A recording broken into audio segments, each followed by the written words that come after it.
Seguimos con las ideas de la regresión lineal simple.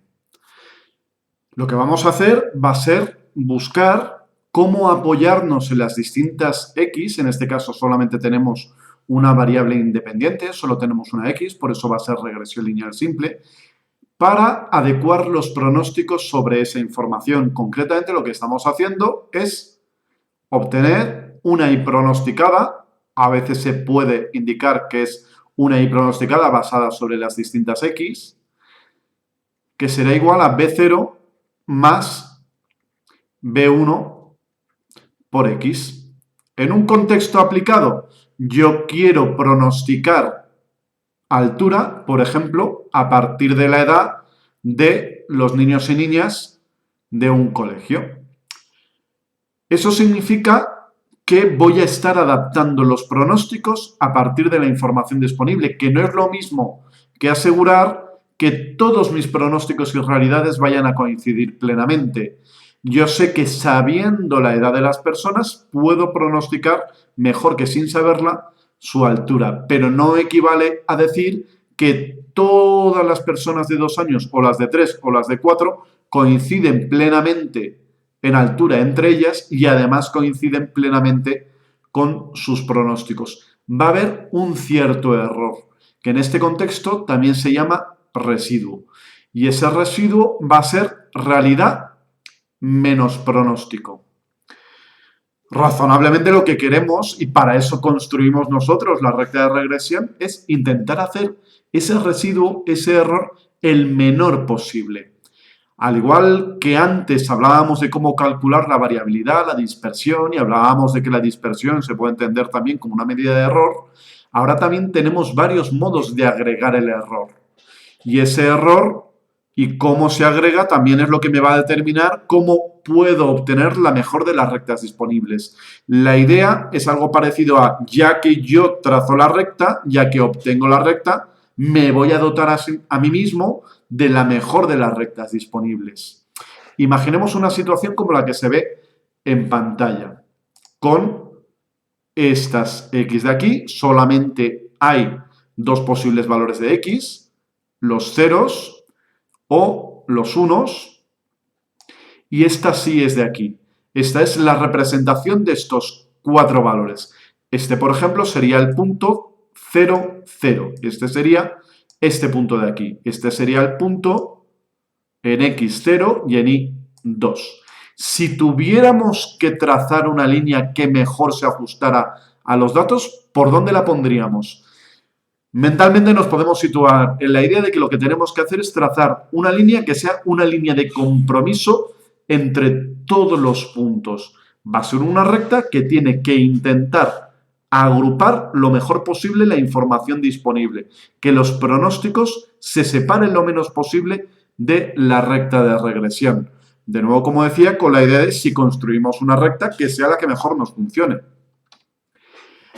Pongo 4 opciones disponibles que las llamo con las letras A, B y C. La recta A es esta de aquí, la recta B es esta de aquí y la recta C es esta de aquí.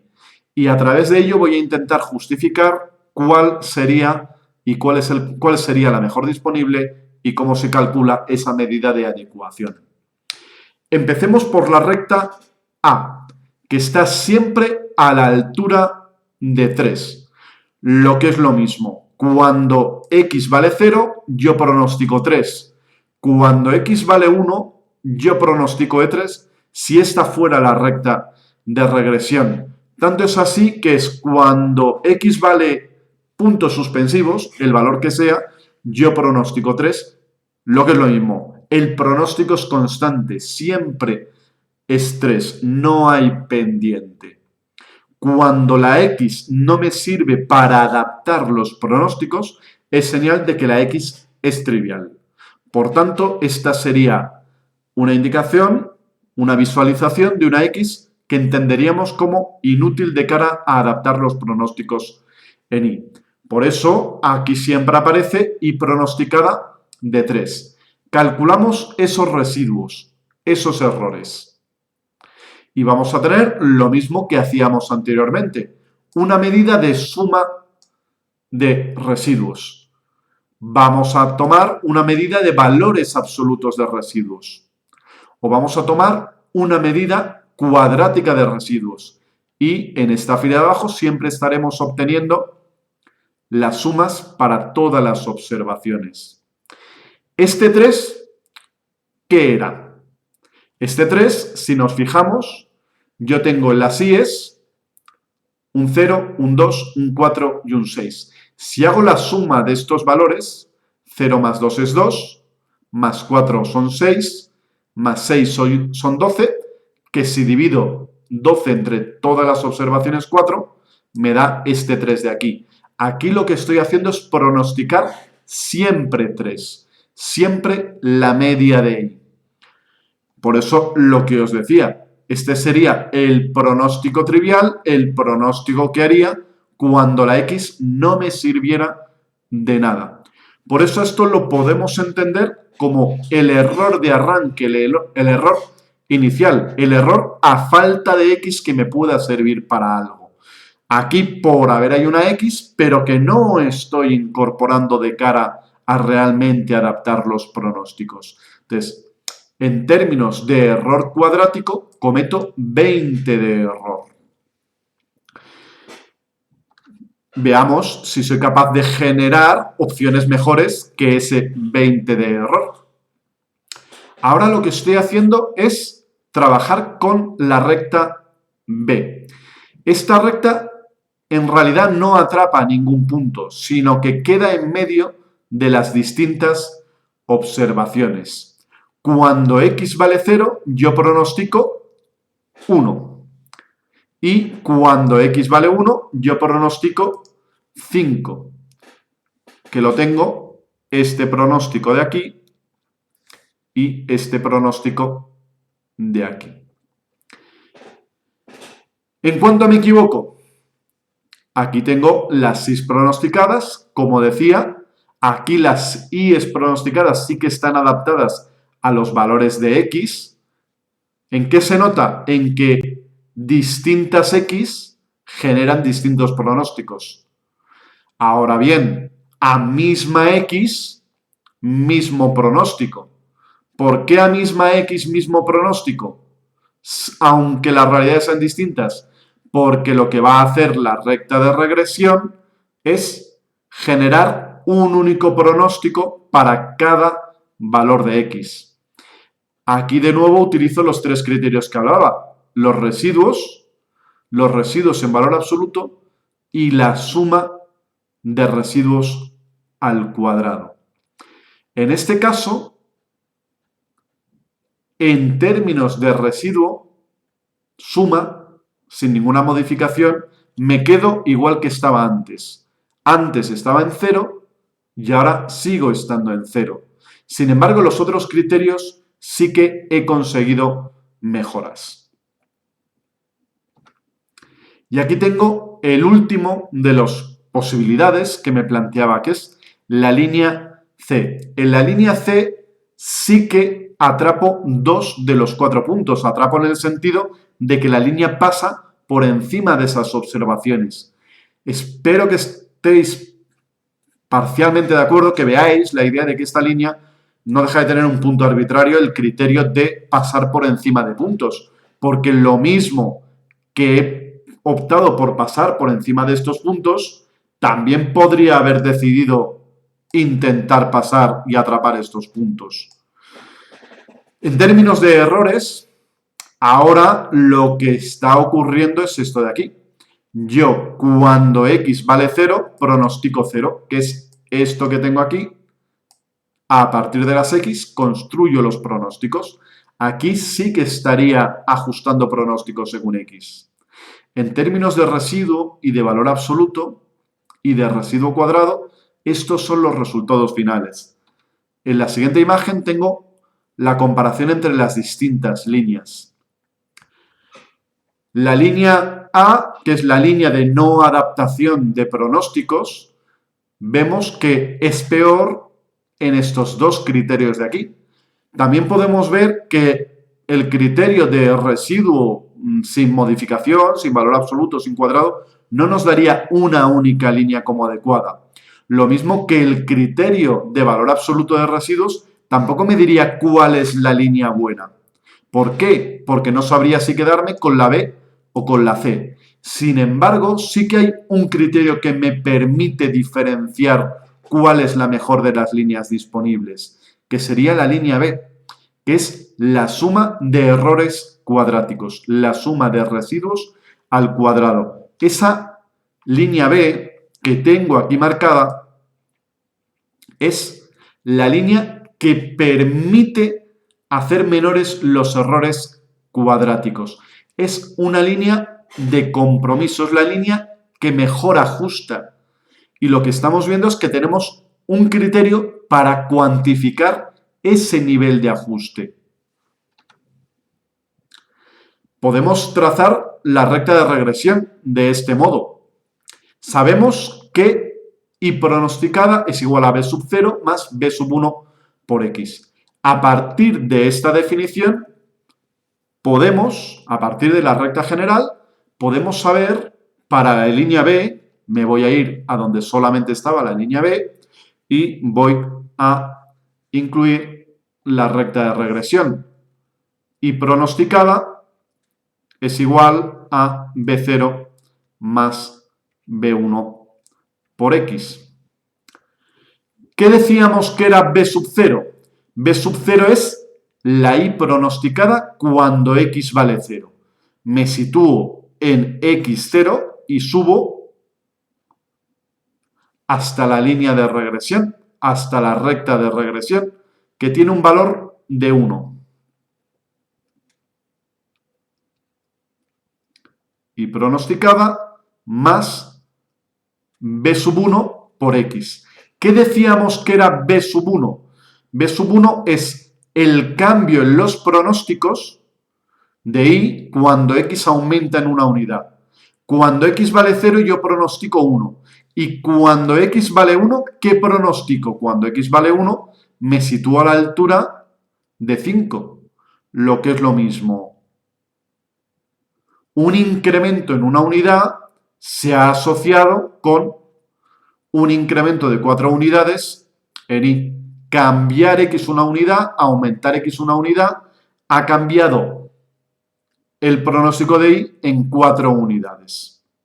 Entonces, esta búsqueda de la recta que haga mínimos los errores me permite identificar esa recta y calcular los coeficientes correspondientes. A la hora de la verdad, hay ecuaciones que la mayor parte de los libros de estadística se indica cómo se podrían obtener y nosotros nos basaremos, excepto en ejemplos muy esquemáticos, en el resto de casos recurriríamos a software como el SPSS. Ya hemos podido trazar la mejor recta de regresión y ella nos ha permitido obtener B0 y B1. O visto por otro lado, ¿cómo se consiguen B0 y B1? Son los valores, los coeficientes que minimizan la suma cuadrática de errores. Ahora lo que tenemos que hacer es cuantificar en qué medida reducimos el error al emplear las X para la predicción de Y en comparación con la condición cuando no la empleábamos. La idea es que queremos reducir el error y ese propósito general lo que queremos es cuantificarlo. ¿Hemos sido capaces de reducir el error? ¿Y en cuánto hemos sido capaces de reducir el error? Para ello, ¿qué necesitamos para proceder a esa cuantificación? Fundamentalmente, dos elementos. Uno, saber de cuánto error partíamos. Y a eso lo llamaremos suma de cuadrados total.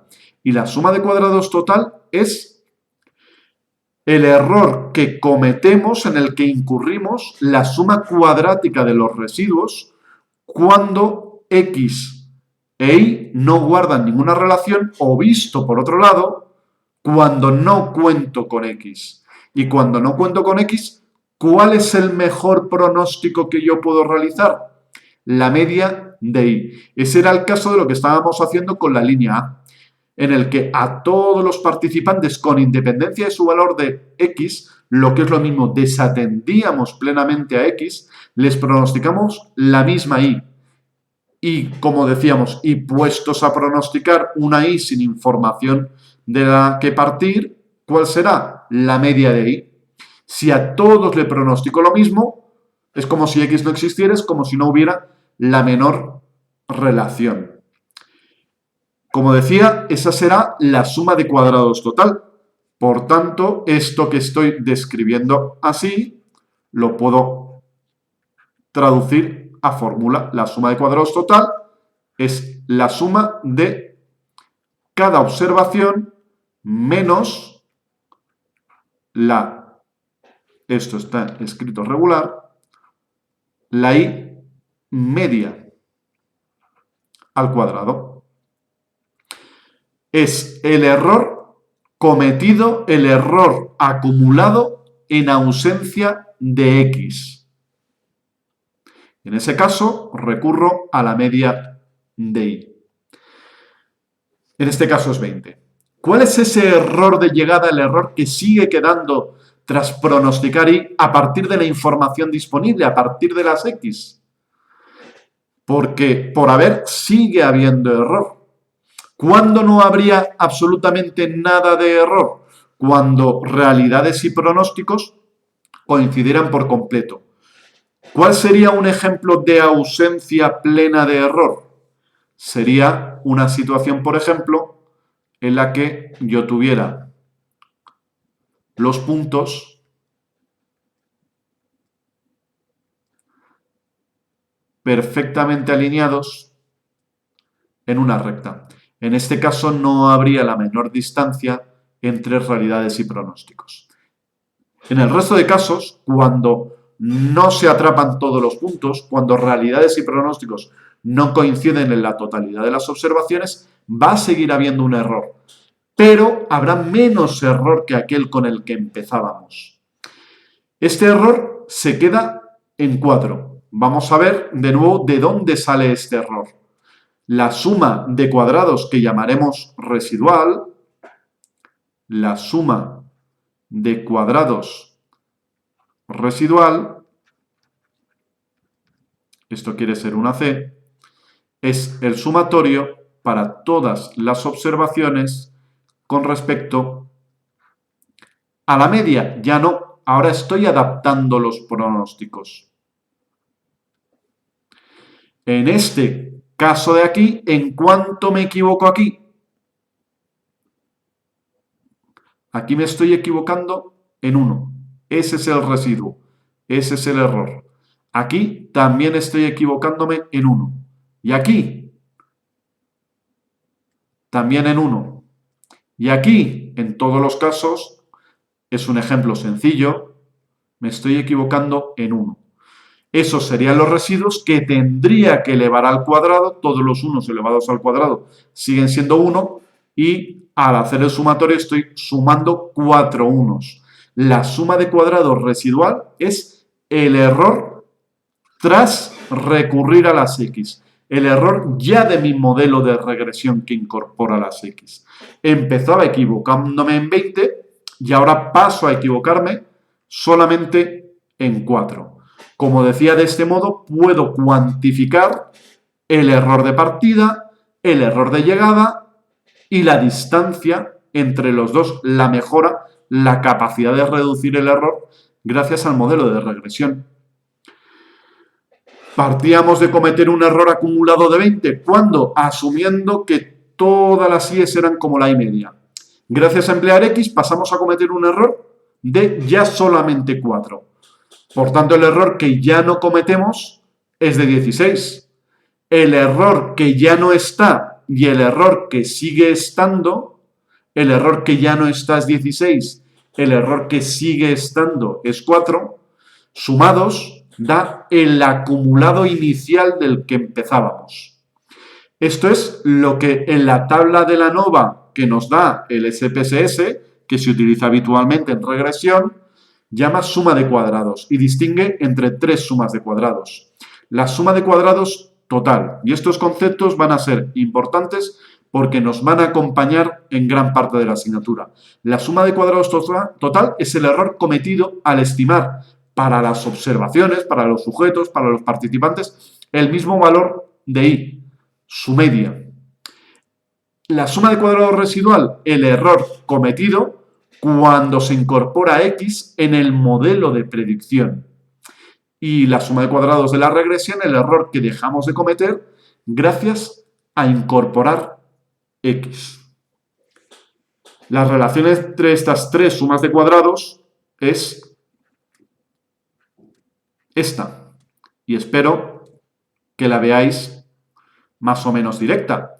La suma de cuadrados total, el error inicial, se va a descomponer en dos elementos.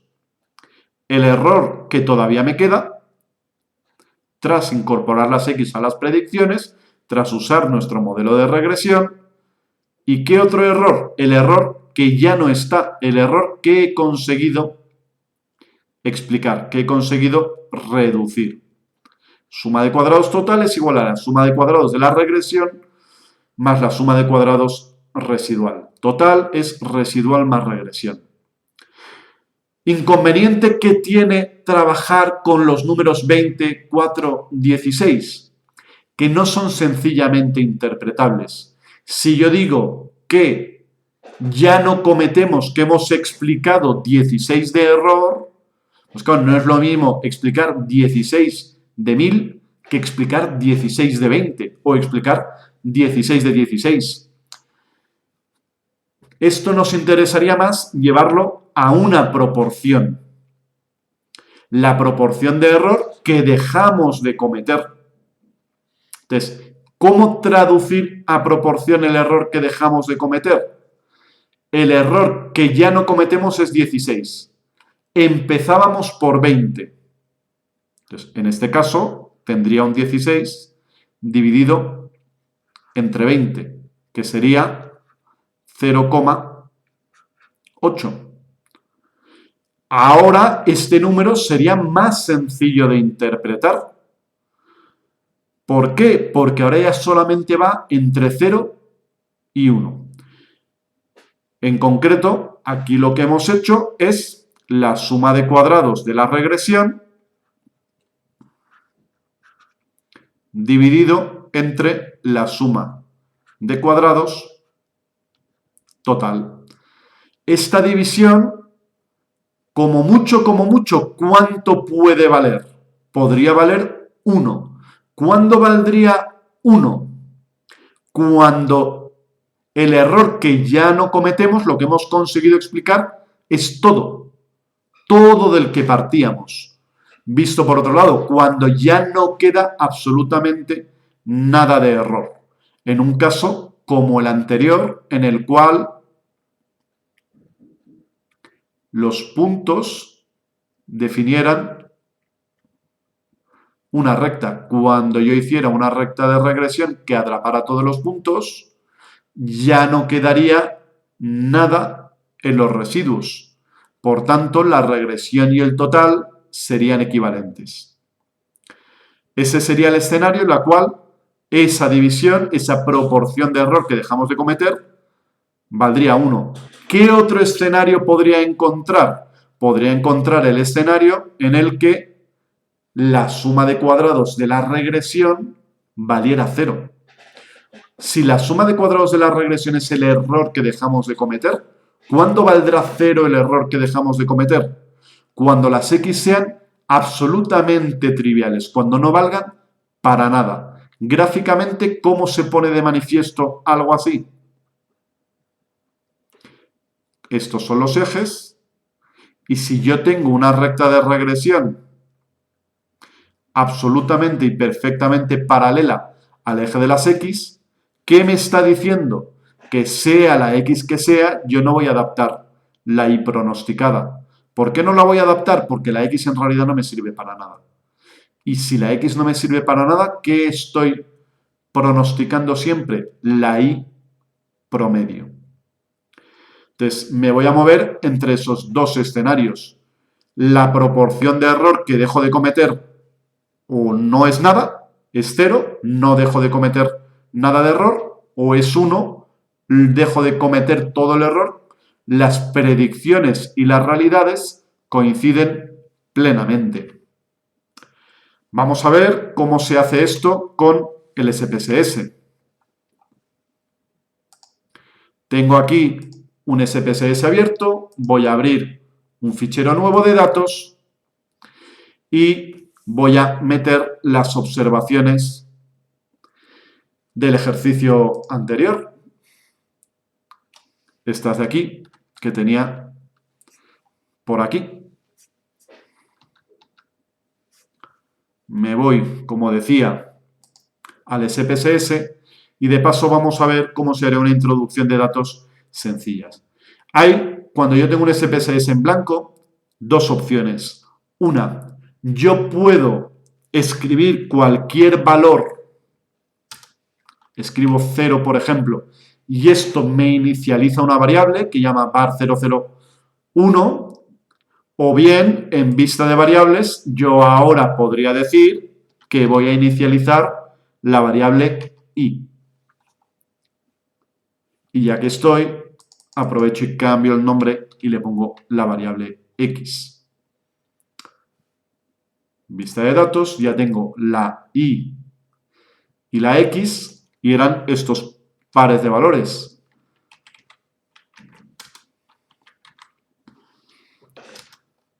0,0, 0,2, 1,4 y 1,6. Ahora vamos a ver cómo funciona el obtener la regresión lineal. Analizar, regresión lineal. ¿Cuál es la variable dependiente? Son las i's. ¿A partir de qué valor quiero pronosticar? A partir de la x. Y ahora ya puedo pegar y ejecutar esta sintaxis de aquí.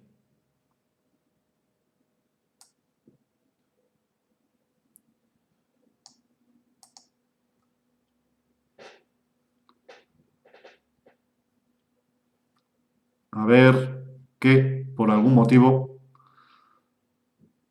esto no acaba de encajar.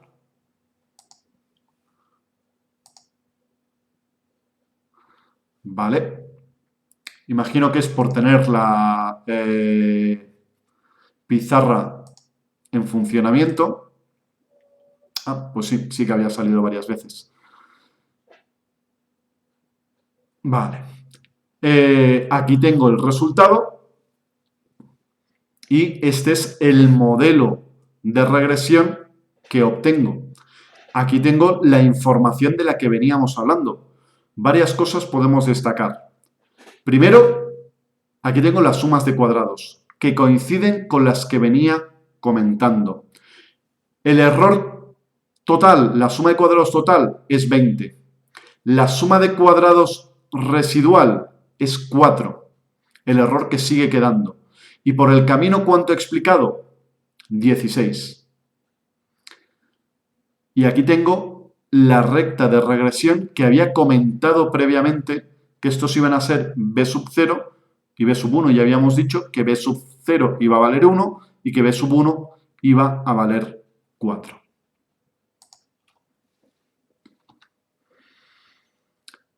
De nuevo, la misma información. Entonces, ¿cómo se interpretarían?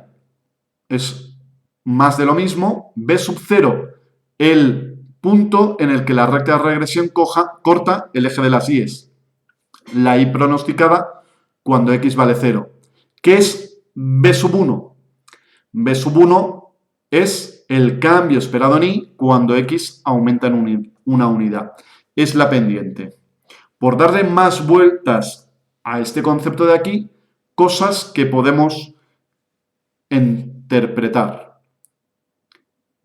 Esto, si yo hago una recta tal que así, ¿cuál de los dos coeficientes ha cambiado? El que ha cambiado es únicamente b sub 1. ¿Por qué no ha cambiado b sub 0? Porque la recta sigue cortando por el mismo lado el eje de las i's. Y si yo hiciera una recta que fuera, esto quería ser una recta, lo voy a intentar de nuevo, a ver si ahora ¿vale? Ahora, ¿qué coeficiente habría cambiado si para esta potencial recta de regresión roja? Ahora lo que habría cambiado sería solamente b sub 0. ¿Por qué no habría cambiado b sub 1? Porque la pendiente sigue teniendo exactamente el mismo valor. Como veíamos, estos son los resultados de la regresión y también muestro los resultados de la correlación. Tenemos las distintas sumas de cuadrados. La regresión 16, el total 20. Como decía, r cuadrado es igual a la suma de cuadrados de la regresión dividido entre la suma de cuadrados total. Este 0,8 de aquí. A r cuadrado se le suele llamar coeficiente de determinación. A veces se habla también de porcentaje de varianza explicada. ¿Por qué porcentaje de varianza? Por lo que os decía, a veces se puede entender la varianza como una medida de error. Por eso es el porcentaje de error explicado que ya no cometemos gracias a incorporar las X en el modelo. Es la proporción de error en la predicción de Y que dejamos de cometer al usar X, en comparación con no usar ningún predictor y tomar la media como valor de predicción general. Es mejor trabajar con esa proporción, es mejor trabajar con R cuadrado que trabajar con suma de cuadrados de la regresión, residual y total.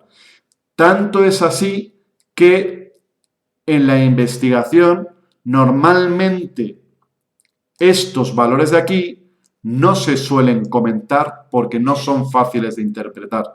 Se suele hablar directamente de R cuadrado. Y aquí tenemos la R cuadrado, que efectivamente es el 0,8 que decíamos que iba a ser. ¿Qué más vemos? Al lado de una R cuadrado, esta R cuadrado sale del modelo de regresión, tenemos la R. Es su raíz, con un matiz. Esto es un modelo de regresión. Siempre esta R va a ser positiva. ¿Por qué? Porque la regresión, ahora estamos viendo la regresión lineal simple, pero también puede ser regresión múltiple con más de un predictor. Y esto me hablará de la capacidad combinada de predicción. Podría haber coeficientes para distintas variables, unos positivos y otros negativos, y estaría por definir qué signo le daríamos a esa R. Por eso esa R, aunque la recta fuera decreciente, en el resumen del modelo de una regresión lineal, esta R de esta tabla, esta R mayúscula, sería positiva. Pero también podemos ver que coincide con algo. Coincide esta R con la correlación. Lo que es lo mismo, la correlación de Pearson se puede obtener a partir de la raíz cuadrada de R cuadrado. Como comentaba, con los matices de que la correlación puede ser positiva o negativa y la R cuadrado siempre va a ser positiva porque es una proporción, y para saber si la correlación era positiva o negativa necesitaría saber cómo ajustarla. Necesitaría, por ejemplo, ver la gráfica o ver también el coeficiente B sub 1. ¿Por qué? Porque si la correlación es positiva, B sub 1 es positivo, si la correlación es negativa, B sub 1 es negativo. ¿Qué más vemos? Vemos que en la regresión lineal simple es en la que estamos y solamente en esta, el coeficiente beta, el coeficiente este de aquí, coincide con la correlación de Pearson. Los coeficientes beta no les daremos especial atención a lo largo de la asignatura, pero introduzco qué es lo que están valorando. Los coeficientes beta vamos a comparar por comparación. El coeficiente B1 me habla un cambio en una unidad de X. ¿Cuánto cambia el pronóstico de Y? Esto es en las unidades en las que estaban medidas las variables. Cuando hablo de los coeficientes tipificados beta, ya no hablo en las unidades de medida naturales, sino paso a hablar cuando X aumenta una desviación típica, ¿Cuántas desviaciones típicas aumenta la y? Ya no estoy hablando de en lo que estuviera midiendo las x y las y, sino en unidad de medida de desviación típica. Si esto fuera edad y esto fuera altura, sería al aumentar una desviación típica de la edad, ¿cuántas desviaciones típicas aumenta la altura? En comparación, es más sencillo hablar de años y de metros o de centímetros que de desviaciones típicas de edad o desviaciones típicas de altura. En algunas ocasiones sí que se utiliza beta para intentar igualar las unidades de medida con las que describimos los efectos. Si aquí tuviera edad, altura del padre para pronosticar la altura de un niño, pues claro, la edad y la altura del padre son variables medidas en unidades de medida muy distintas y podría intentar trabajar con la misma unidad de medida a partir de los coeficientes tipificados. Pero volviendo a lo que era más relevante en este caso, es la idea de que en regresión lineal simple el coeficiente beta coincide con la correlación de Pearson. Vamos a ver de nuevo en SPSS algún ejemplo. Si yo quisiera en un fichero como este ver cuál es el cambio esperado en un niño, una niña con cada año adicional de vida en estatura, ¿cómo podría valorarlo? Yo estoy diciendo que quiero que cambie la edad un año y quiero ver eso qué impacto tiene en la altura. Analizar, regresión, lineal. Estoy viendo cómo cambios en edad impactan, se traducen en cambios en la altura pronosticada.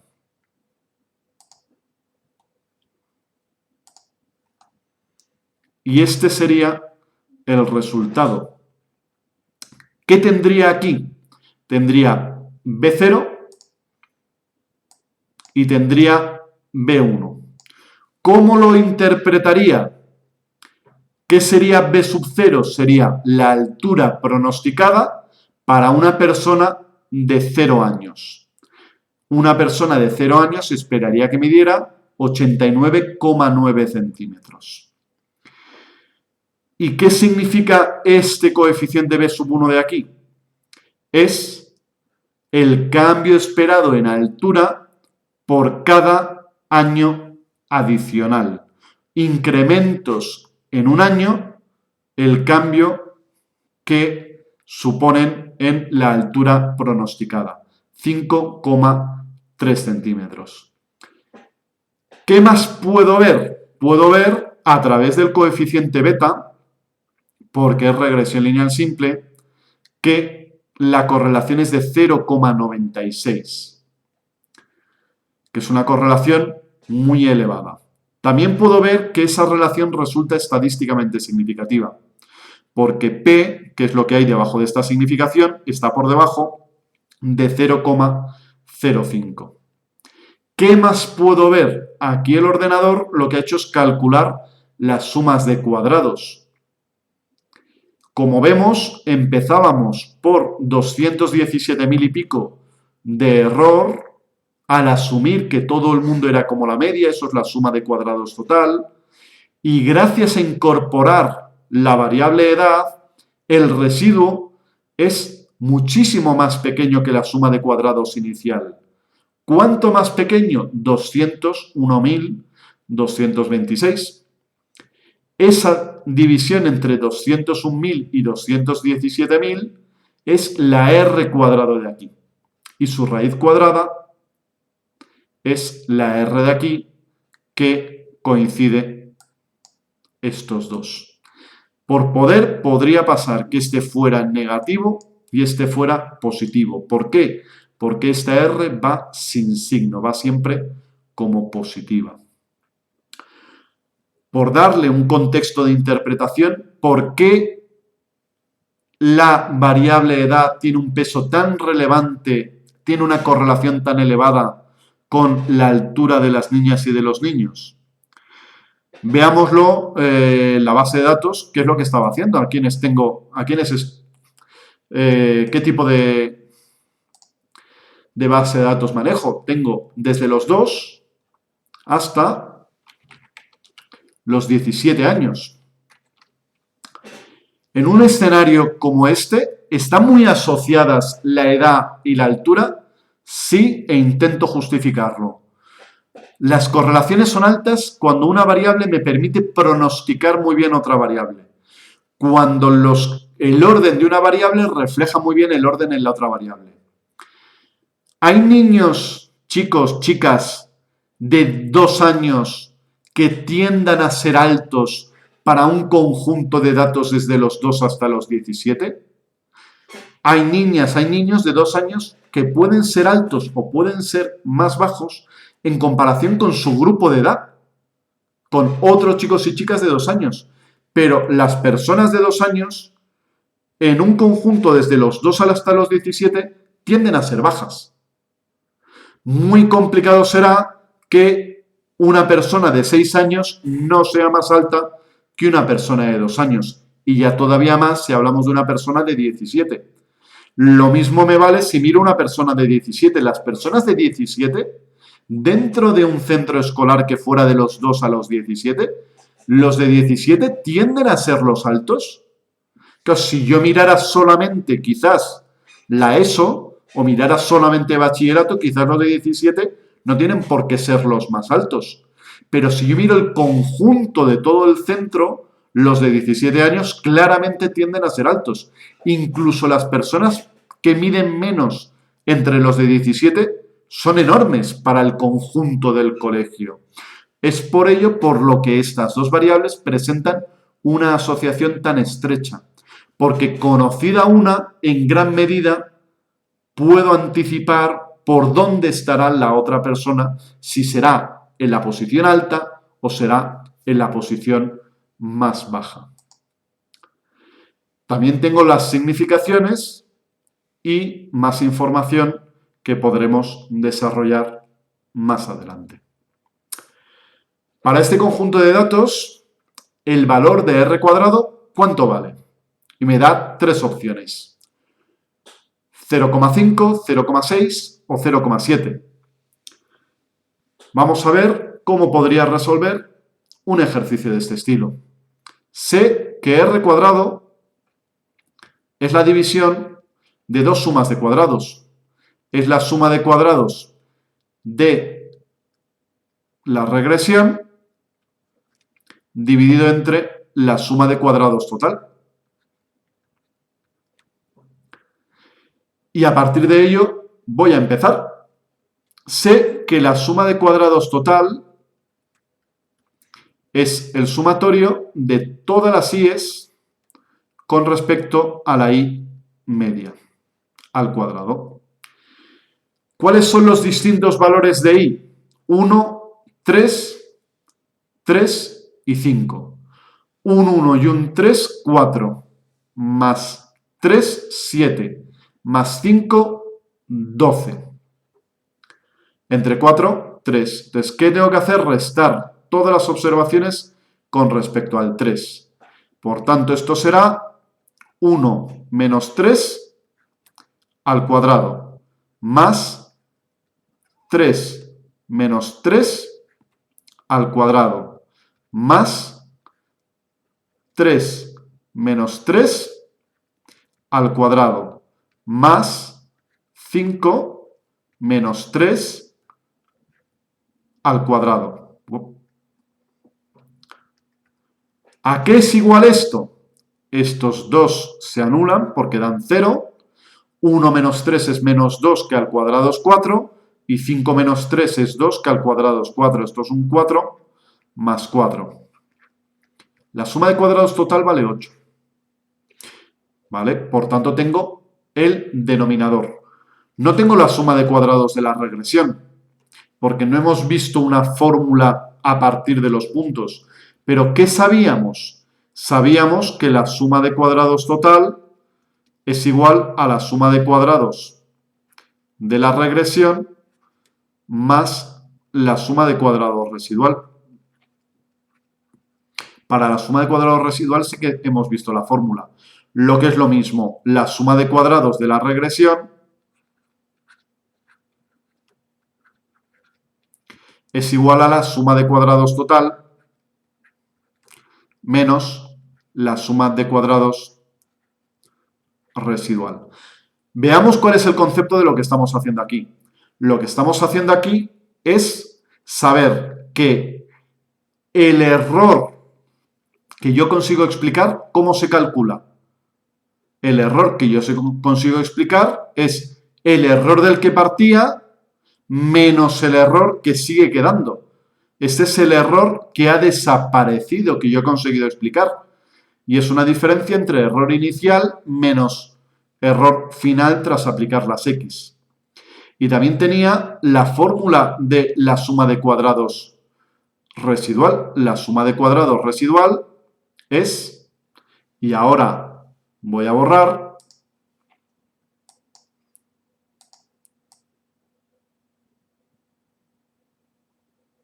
la suma de cuadrados residual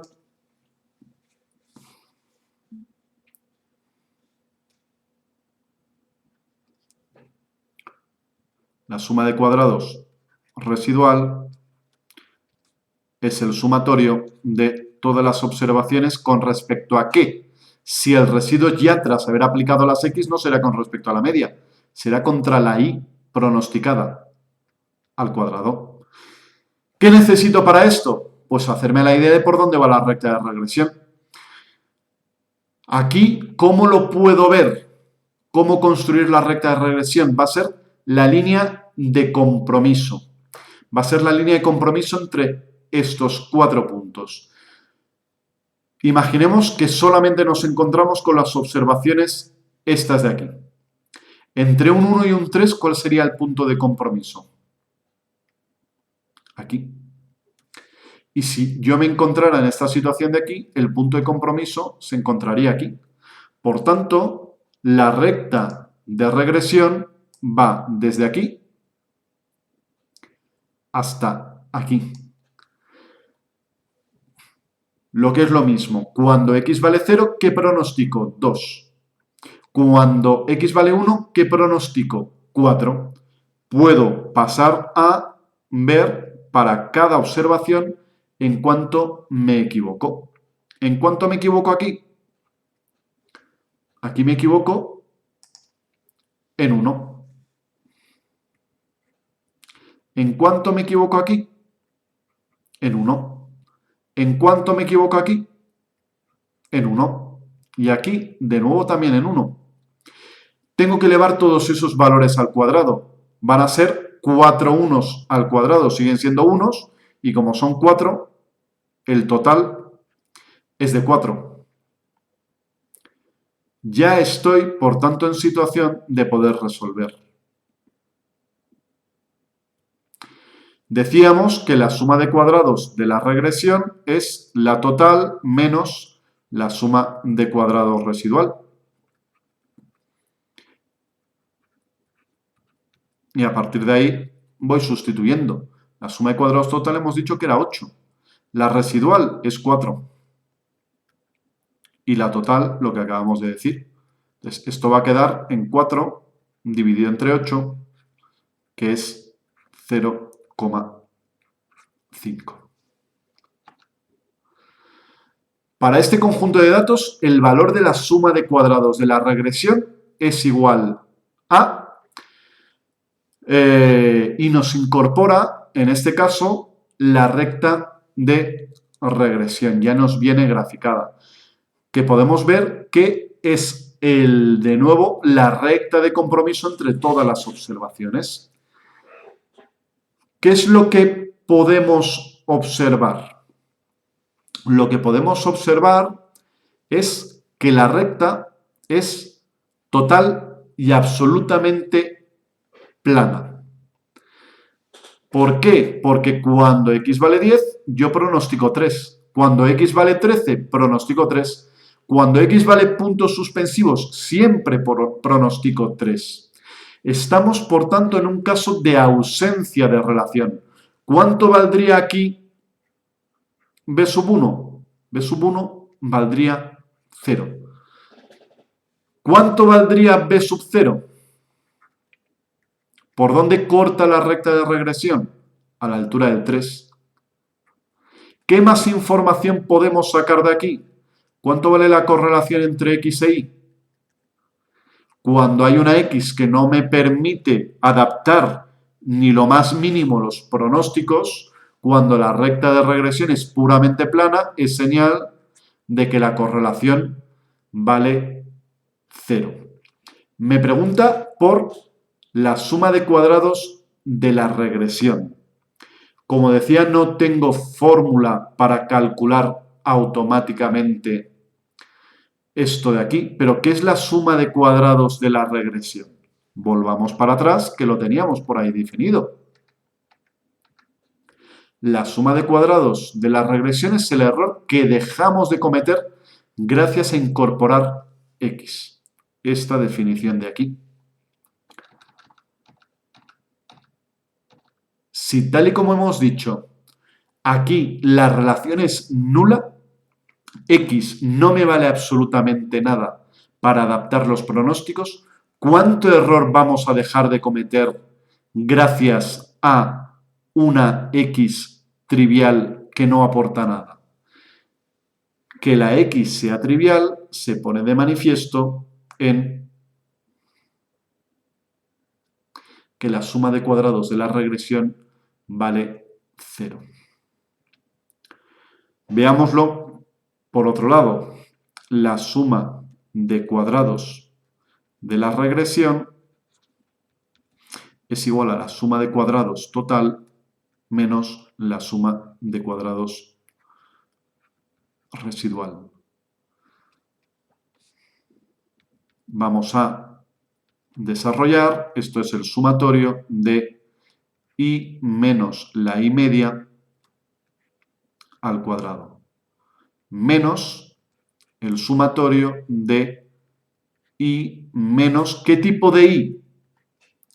La y pronosticada. Pero, ¿qué es lo que pronosticamos siempre? El mismo valor, porque la x no me vale para nada. Y cuando la x no me vale para nada, ¿qué pronosticamos? La media de y. Entonces, estamos restando de un valor exactamente el mismo valor. ¿Por qué? Porque en este caso yo estoy intentando hacer pronósticos, pero los pronósticos son lo mismo que la media de y. No hay ganancia de información. Vamos a seguir viendo resultados. Y lo que hay debajo de las significaciones estadísticas son los valores P, que como tengo solamente 4 observaciones, esa P no es muy baja, a pesar de haber pendiente. La pendiente no llega a ser estadísticamente significativa. Tampoco lo es la correlación, no llega a ser estadísticamente significativa. Lo importante que hay que ver aquí, que ese valor de significación siempre es el mismo. Entre esta tabla de la ANOVA, el B sub 1 coeficiente en este caso de aquí, que es regresión lineal simple, y la correlación, la significación coincide plenamente. Normalmente, en este caso, las casualidades no tienden a existir. Si tienen exactamente el mismo valor, es por un motivo, porque están poniendo a prueba la misma idea, aunque aparentemente sean ideas bien distintas. En realidad, están intentando responder a 3 preguntas. Pero esas 3 preguntas, si rascamos, van a ser lo mismo. ¿A qué pregunta está intentando responder, por ejemplo, la correlación? La correlación está intentando responder a la pregunta de si hay asociación entre X e Y. Y aquí nos dice, no resulta estadísticamente significativa. A la pregunta de si hay asociación lineal. ¿A qué pregunta nos intenta responder la significación de B sub 1? Nos intenta responder a si cambios en X se traducen en cambios en el pronóstico de Y. O, gráficamente, si la pendiente es significativamente distinta de cero. Si hay base para afirmar que hay pendiente distinta de cero. ¿Sería posible decir hay relación pero no hay pendiente? No, no tendría sentido, porque la ausencia de pendiente es la ausencia de relación. Si hay pendiente hay asociación, si hay asociación hay pendiente. Por eso estas preguntas que parecen distintas en realidad son la misma, por eso alcanzan el mismo valor de P. Y aquí lo mismo, es la misma significación estadística. ¿A qué pregunta intenta responder la tabla de la ANOVA? La pregunta es, yo empezaba por 20 de error. Ahora solamente me quedan 4. He conseguido reducir el error en 16. Y la pregunta de esta significación estadística ¿es esa reducción de error estadísticamente significativa? ¿Hay base para afirmar que a nivel poblacional estas dos variables están suficientemente asociadas como para que recurrir a las X me permita reducir el pronóstico de las Y's? Yo sé que a nivel muestral lo reduzco, pero la pregunta es, ¿a partir de esta muestra yo puedo dar el salto a lo poblacional como para afirmar que esa reducción es estadísticamente significativa? ¿Por qué coinciden los valores de P? Porque ¿sería posible reducir el error si la recta fuera plana? No. Para yo poder reducir el error, lo que necesito es ajustar pronósticos. ¿Y cómo ajusto pronósticos? Con una recta que no sea plana, con un coeficiente B sub 1 que sea distinto de 0. Por tanto, para reducir error necesito pendiente. Visto por otro lado, la ausencia de pendiente se pone de manifiesto en la no reducción de error. Si hay asociación, hay reducción de error. Por eso, estos tres valores de P que parecen responder a preguntas, a contrastes de hipótesis y a preguntas de investigación muy distintos, en realidad están reflejando la misma duda, aunque bajo distintos prismas, distintas aproximaciones. ¿Y cómo podría obtener los intervalos de confianza si así lo deseara a través del SPSS? Como hablaba, en ocasiones es deseable no solamente dar la estimación puntual, sino también informar de la incertidumbre de esa estimación. Y para ello lo que podemos hacer es solicitar los intervalos de confianza. Vuelvo a lo último que había hecho, esta regresión lineal, y en estadísticos puedo solicitar los intervalos de confianza. Continúo, acepto, si quisiera documentar y mantener, le daría a pegar para obtener la sintaxis. Y aquí tengo los intervalos de confianza para el caso que hablaba de edad y altura. O para este caso de aquí, lo mismo. En estadísticos, los intervalos de confianza, y puedo aceptar, me voy a los resultados y lo tengo de aquí. Este intervalo de confianza, incidiendo en una idea ya previamente descrita, incluye en el 0. ¿En qué se pone de manifiesto también que incluya en 0? En que esto no resulta estadísticamente significativo. Yo no puedo descartar que la pendiente a nivel poblacional sea de 0. Y ese no poder descartar el 0 lo veo de dos modos. 1, no resulta estadísticamente significativo. 2, el intervalo de confianza incluye el 0, porque el 0 es un valor plausible en un caso como este. Como os decía, tened en cuenta que estamos hablando de solamente 4 observaciones, y esas 4 observaciones, esa muy pobre información, también se pone de manifiesto en que el intervalo de confianza es bastante amplio. Y con esto daríamos cierre a este bloque de aquí.